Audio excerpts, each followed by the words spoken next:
Maintaining the agenda is our top priority. As many fans will say online, particularly on social media platforms, where in their minds, the Admirals were a cut above the rest, and they were going to be that way for the entire damn series. So much so that they were on par with the Emperors of the New World. However, that is not Oda's priority. Oda's priority is very different than the Admiral agenda priority. And it looks like, in earnest, the Admiral agenda is over. Nothing is over! Nothing! They're crying, but it's okay. There is still hope for the Admirals. Yeah, I'll put it out there. Not just yet. Because we have to tackle this from two perspectives when it comes to the Admiral agenda. One, of course, is the agenda itself, but the number two is focusing more on a narrative lens of the agenda. A more fundamental question on the quality of the story, whether or not this is good or bad writing in a macro sense for the overall story of One Piece. The bedrock of the agenda itself to see if it made any sense, if it was even viable in the first place. The Admirals at this point in time have been handedly been bested by Yonko Emperors as of late on two particular occasions. One of them, obviously, the red-haired wonder, the god king of One Piece, the man that is Luffy's true father figure in the story, Shanks, from thousands of miles away, and that was it. People, oh, look in there. The idea that an admiral could equal a Yonko at that point in time was just devastated. And to be fair, beforehand, Greenville already stated that if Kaido was here, he would not be in Wano country. Full stop. So Kaido gets the sauce, Shanks just brings out the feast, and then, who is the pastry chef that brought out the desserts? Monkey D. Luffy an arc later. And the idea that a lot of folks had was Kizaru is our man. Kizaru is our boy. He is going to be the one to showcase the reason why Yonko and Admirals, they're like peas in a pod, okay? They are of the same tier, the same playing field. I myself, as a Yonko supporter, for many years, I want to say going on like a decade plus now, I've been touting the good word of the Yonko. No. These people are built different. It was clear to us in the pre-time skip, clear to us in Wano country, for damn sure, and as of late, clear to us on Egghead Island. However, there was the idea that number one, Shanks is just him, which I would say he is in many respects. But then two, Greenbull did not have a good showcase because he's a fresh admiral. He's still very wet behind the ears. Kizaru, being an elder statesman of the admirals, he would be the one to showcase the true power, the true might, the might of the admirals in front of an up-and-coming new Yonko, Emperor of the Sea, Monkey D. Luffy. And for a time, it had some weight to it, where we did see Luffy and Kizaru go back and forth, first with Snake Man, and Kizaru's doing a damn good job. Then they're on Gear 5, and Kizaru hella comfortable with Gear 5. It's undeniable. Kizaru was hella comfortable with the first Gear 5. He gets thrown, oh my god, I'm going to the ocean, woe is me. Rebound, haha, like clones, actually not even you, I'm choking out Usopp. What? So there was a lot going on for Kizaru's favor. However, in came the White Star Gun. And that one attack changed the entire playing field because Kizaru, the elder statesman of the admirals, who was supposed to be slightly under someone like Kuzan or even Akainu, and many folks' minds above them because he has the light powers, and light's pretty busted compared to ice and magma, I mean, clearly. However, White Star Gun, oh no, Mr. J. I've fallen.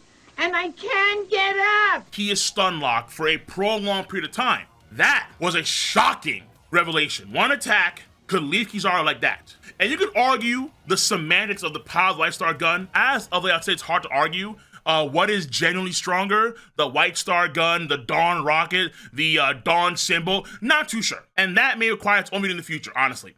However, there is a chance for a round two between Kizaru and Luffy. But what does Oda do instead of, let's say, a true 1v1? He inserts Jay Garcia Saturn into the mix. And Oda felt the need to do that, I would argue, because when he goes into Gear 5 in 1106, it's very different than going to Gear 5 in 1092. Because in the previous chapters for each of those chapters, in 1091, we see Luffy eating food, but not as much as he would normally. He's eating some food to, I guess, recover from what happened with the Seraphim, which is off screen, so we don't know. It annoys me, honestly. But we don't know. Okay, fair enough, fine. He has to run through the lava stratum barrier again to enter into the area and then grabs Kizaru. At that point in time, he did say that he took a lot of damage to the point where he almost killed himself. So at that point in time, Kizaru was benefiting against Luffy with added damage from the lava stratum barrier. And in 1091, Luffy is still eating food on the Sunny Go right before Kizaru arrives in the lava stratum area. So it's very likely that Luffy is not full yet. So environmental damage plus eating not as much food equals potentially nerf Luffy when him and Kizaru fought for the first time. This time though, Kizaru did take the White Star gun. He did take damage prior to their second fight. However, Jay Garcia is involved. Furthermore, Luffy has eaten his fill in chapter 1105. He has the energies, the nutrients, the calories, the saturated fats, the sugar, the trans fats even. They're giving him energy to seize the day, Carpe Diem style. And the day just happened to involve Kizaru and Jay. One squeeze, boom. Ugh.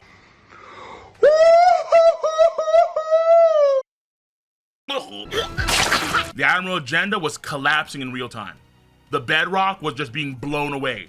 Like Luffy gets Crocodile, being blown away. And then, latest chapter, One Piece 1109, yeah. It's not to say that Kizaru isn't wounded, because he clearly was after the events that happened prior.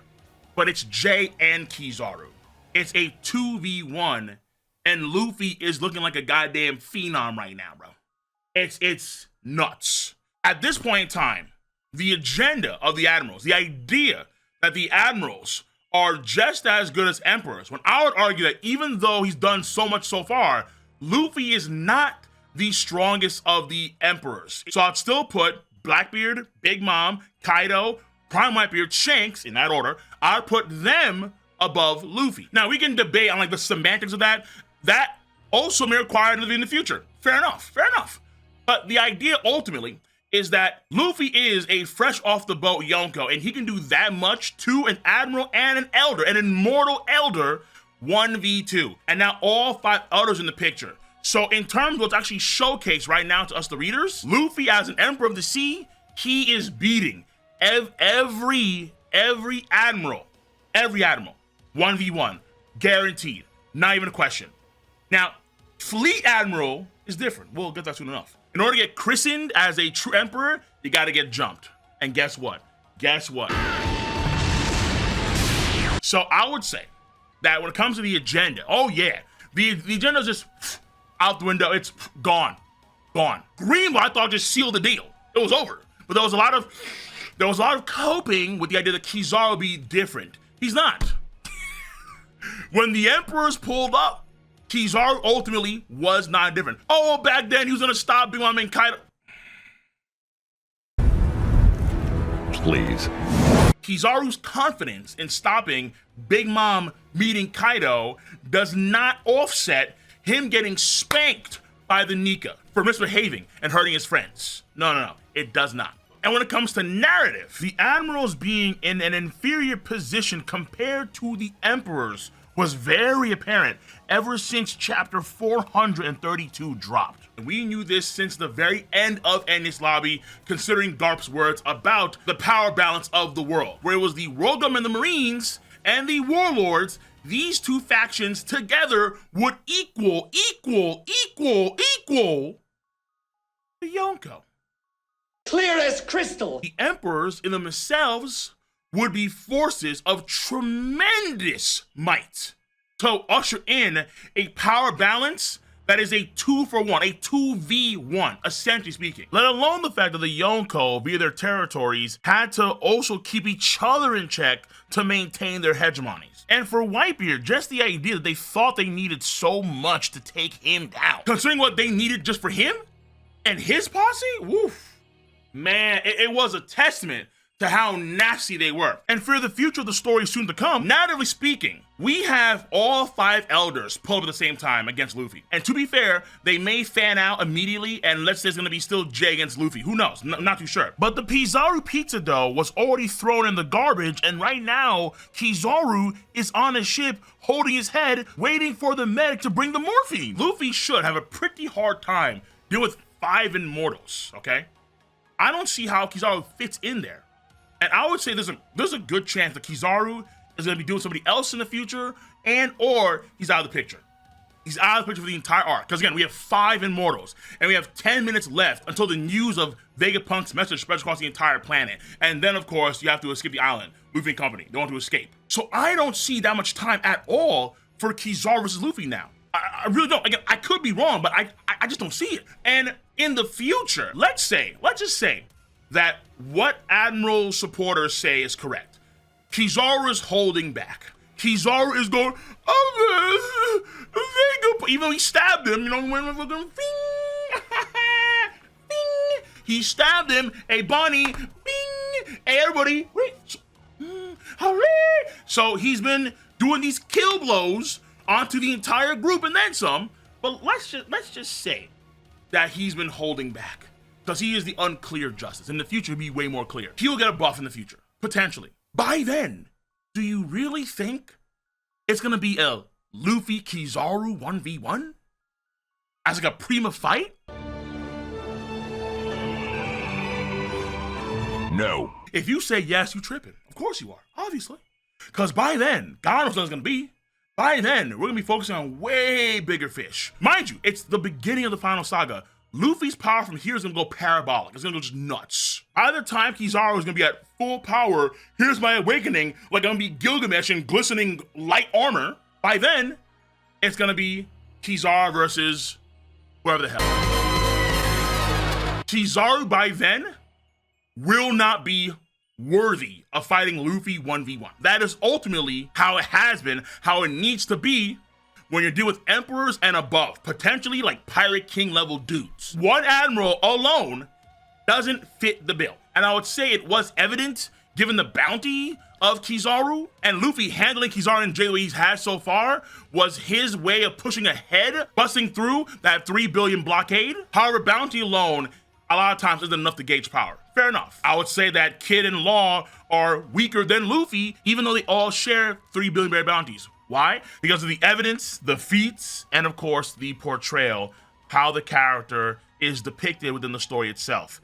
And at this point in time, the only person among the seamen, the Navy boys, the only dude that has enough story narrative to compete, maybe even beat Luffy, is Akainu. That's it. Akainu's the only one. Not Kizaru, not Kuzan, even though he's a pirate now, not Green Bull or Fujitora. No, it's Akainu. Akainu is the shining light. He is the beacon. He is the hope.